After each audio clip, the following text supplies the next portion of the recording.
Hi friends, ఈరోజు అన్ని కూరల్లోకి ఒక మసాలా కారం అనేది వేస్తారు. అది ఓన్లీ రాయలసీమ సైడ్ వాళ్ళు మాత్రమే ప్రిపేర్ చేస్తారు.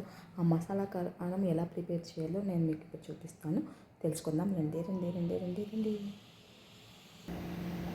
ఓకే, మసాలా కారం తయారు చేయాలంటే ఫస్ట్ కావాల్సింది మనకి కారం, తర్వాత ఎండు కొబ్బరి, తర్వాత వెల్లుల్లి రెబ్బలు, తర్వాత కరివేపాకు, దాంట్లోకి తగినంత సాల్ట్.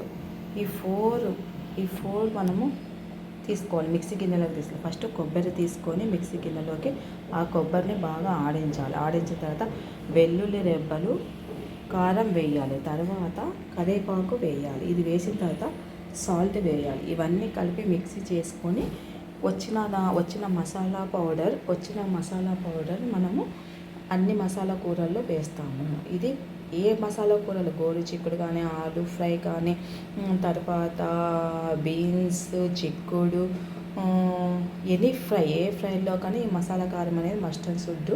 ఈ మసాలా కారం ఎవరైనా కావాలనుకుంటే ప్రిపేర్ చేసుకోండి. ఇది చాలా చాలా చాలా చాలా బాగుంటుంది. నేను ఎప్పటికీ ఇదే స్టోర్ చేసుకుంటాను. ఈ మసాలా కారం ఇది మిక్సీకి వేసిన తర్వాత ఈ మసాలా కారం ఎలా ఉంటుందో నేను మీకు చూపిస్తాను. వెయిట్, మసాలా కారం ఎలా ఉంటుంది.